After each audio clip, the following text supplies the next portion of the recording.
Today we have a guest that is Rebecca Gonzalez coming from Sevilla, Spain, visiting the Silicon Valley.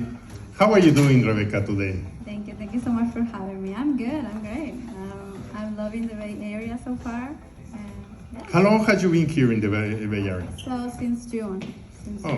Yeah, it's about 2 months now. Yeah. And how you like it? What has been your experience here? It's been amazing. It's been amazing. I love how frequent this type of events happen here, and I love the mentality, the mindset that people have in general. I love also how open the people are with what they do, and the fact that they want to connect you with more people. So far so good. I love it. Well, that's one of the very interesting things that we have here in Silicon Valley. Is quite interesting because it's the most open space and it's hard to find the things. The people is so open that when you try to talk with people, you get reference to other locations, other people, other ideas. And how you feel when you start talking with people, and do you get overwhelming that is so many alternatives and so many ideas around here? Yeah, I mean, I feel inspired because I work in tech. I'm a data scientist, so being here is amazing because this is, the AI hub right now, right? It's Silicon Valley. And it was surprising for me that people were so I don't know how to say it, so nice actually. And yeah, I love it. I love having the opportunity to go to one event or another in the same day.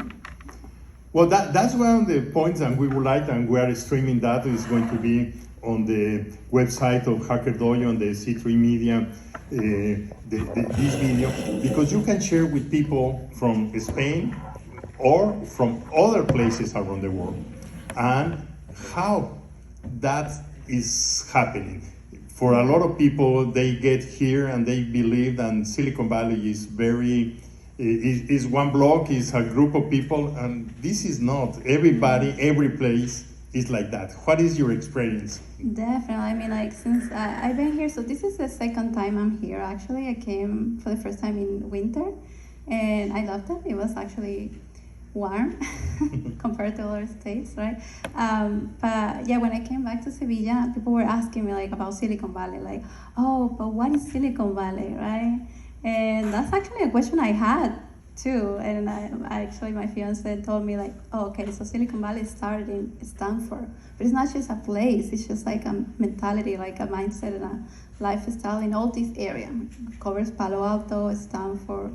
It goes up to San Francisco. But yeah, people are really curious. And in Spain, people dream to come here to Silicon Valley, especially the techies, the people that work in tech.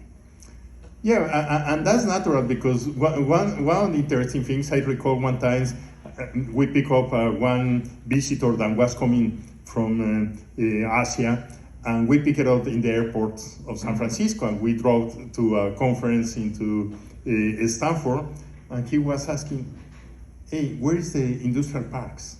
And no, it's every building that you are seeing here is part of the knowledge economy that Silicon Valley builds. Mm-hmm. How many places has you visited and talked with people in different locations here in the Valley? Oh wow, well I have been here in Mountain View, and also in Palo Alto, Stanford. I have been in San Francisco, in San Jose, so I'm actually staying in San Jose. I've been everywhere that I can. Yeah, and that is, being anywhere is interesting. If you stay in Palo Alto, in the University Avenue, you walk, and University Avenue is the place that you chat with anybody that is on the streets. You stop by in the restaurants, and that is one pleasure that is very different. Europe is beautiful in that place, but how you compare? Oh, okay, well, definitely. Okay, so I as I said, I live in Sevilla, which is the southern part of Spain, and it's also very warm. It's actually so warm right now that I prefer to be here during August. And one thing that I will say is that I see similar things from California and Sevilla, the southern part of Spain. But European people are more prone to walk That's one thing. Like to go for a walk and not take the car so much. And I feel like here is way, like, everything goes around like driving. You have to move around with a car. Moving around here without a car is very hard. Yeah. The public transportation really is very limited and is not the first choice for a lot of people. But even when you travel between San Jose and San Francisco, has you seen that experience that the people is sitting in the train, working with the computer, writing code, writing articles, that you don't see that in the same way in other places? No, definitely not. Definitely. Like, I feel like this activity of just going to a coffee shop and sit down and stay the whole day or like the whole afternoon coding, building something, that's very Silicon Valley. I actually haven't seen that so much in Europe. Yeah, and I mean, Europe is I mean, there are a lot of startups going, like, being created there too as well. But they all want to come here because, I mean, all the benefits that are here. First, like the funding, like it's just also the mentality as well. Like it's okay to start a startup, and even if you fail, that's okay. That is not the same feeling in Spain. If you fail, it's not very well accepted in some way. I mean, like I actually started my own startup myself too. When tell us about that. What is that? And it failed, and like. It's just a tip, like people were actually into it when I was like doing interviews for my current job. But it's true that usually, like I will say that here people are more welcoming for founders, for serial entrepreneurial people, and in there not so much. But in my case, it worked. Yeah, but it depends. I will say that they are less like open-minded in that sense. Now you have been here. This is the second time. Yeah. What was the impression then when you came back for the second time? You already knew a little bit about the place. You have a different mindset than the first time. What was the most fascinating things that you discovered in the second time? I feel like the cities seem so different because of so much sun. Because in winter it's a bit raining. It's still warm and you can still have some sunny days, but everything kind of feels different. Also, people are more prone to go out, right? I feel like in winter, when it's raining, people here in California don't want to go out as much. So. And now in summertime, everybody's going into the beach, going into Santa Cruz, going into other locations, Sausalito. That's very interesting. And for the audience that you have, for instance, your friends in Spain, this concept that you are between San Jose and San Francisco, that is about 100 kilometers or 70 miles, something like that. But it's one town after one town. There is not different, there is not a space free. That is not the same thing. When you move from Zaragoza to Sevilla, there are maybe hundreds or thousands of kilometers that you need to move. Definitely. You can find a lot of like fields, like sunflowers fields, and like definitely you feel the difference between cities when you drive or taking the train. Yeah, and the interesting part here in the valley is every single town has their own flavor. Has one of the things that the people don't realize when you say companies, that Mountain View is known because it's Google, Santa Clara because it's Intel, going into Sunnyvale is LinkedIn or is other companies. Each city try to attract one of the big companies, and that is part of the difference. That is not the same thing in other locations. No. So in Spain, there is like an office of Google in Madrid, but that's about it. So definitely big tech is concentrated here more. Definitely, for sure. And I mean, there's a lot of other Spanish companies in Spain that are actually trying to move to the US or like expand to the US. It's different. I would say okay, I'm gonna say something that I don't know how people are gonna take, but in Spain we have a saying that says that Spanish people work to live, and American people live to work.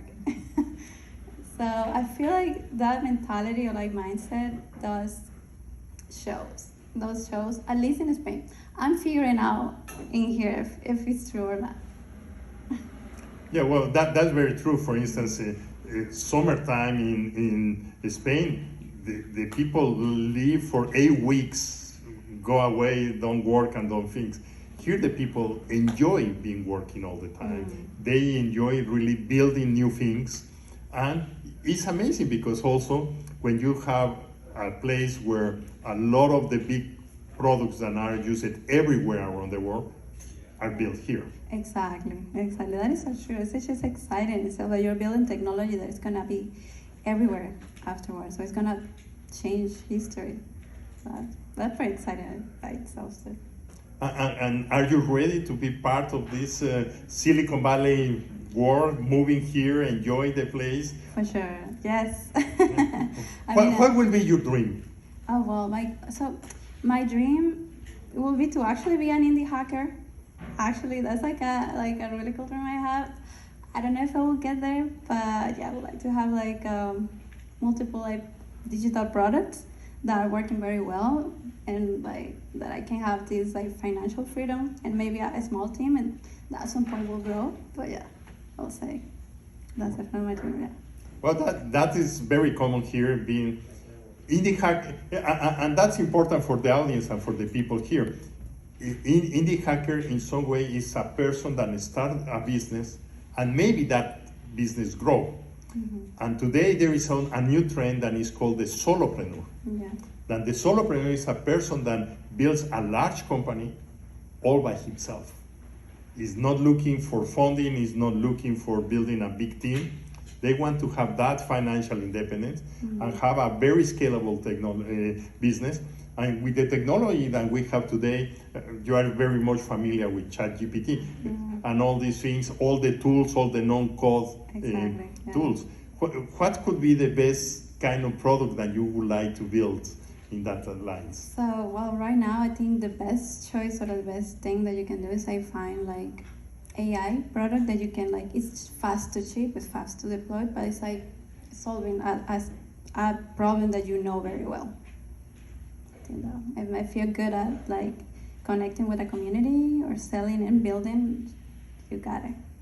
Well, but that's interesting. How could be ChatGPT help us to build community? We are here. HackerDojo is a community. Yeah. How you add value to? Wow, so many. Like you can use like these large language models. It doesn't have to be ChatGPT. It could be like Llama 2, could be Vicuna, could be many others that works for you. And also maybe you can try like retraining it with specific data sets or your own data. And I heard about this project. This was like insurance recommendations for each case, and like the same way that you like do auto insurance recommendations or like advisors, you can do it with almost everything. Like I wouldn't go with things that can be like a bit sensitive. With sensitive, I mean like maybe I've been hearing about like ChatGPT for therapy, and I think that's great, but it does hold some like, let's say, risks, because mental health is something to be very aware of. Like it's something important that can make people do certain things. So what I'm saying is that maybe for this type of projects and with large language models, it's okay to launch something that is not gonna be too risky for the market at first, and then you can incorporate like people in it just to make sure that everything is okay. Like you're not gonna be blamed for someone committing suicide. Yeah. Well, maybe in the next Far Chat we can invite to be a ChatGPT and give us some questions for you, give us some ideas, some things, and that is the way that we're going to be looking, because he's going to help us to get more information, more ideas, and it's not just something to solve all the problems. It's a friend, it's a partner that we can be using. Absolutely, yeah, and it makes our life so much easier in many ways. I use it for code a lot, but it can be used for like practicing negotiation skills and so on. Well, that's the marvelous things you find here in Silicon Valley. And that happens here in Silicon Valley. And the competition among the companies, how that is going to be improving the way the ChatGPT and all the similar large model language are going to be helping us to do that. Yeah. What you would like to say to the public about your experience and adding anything that you would like to share? Oh, wow. Okay, well, I would like to stay connect and make as much connections as possible. I can answer many questions about Spain or about my job. So it's just to put you in context, I'm a data scientist in Spain. I will be back to Spain at the end of August, but I hope to come back. And yeah, I have been working with images with Python, image processing, and time series forecasting recently a lot. So yeah. Well, that's the kind of thing that happens, and after the talk, we invite the people to network with you, share your ideas, and thank you very much, Rebecca. We really enjoy to have you here in Hacker Dojo, and happy to see you again back when you return, and I wish a lot of success for you. I hope to keep coming back in August. So well, you need to become a member now. No, yeah, definitely. I love this place. Like, yes. Yeah. Okay, well, Thank you. Thank you very much.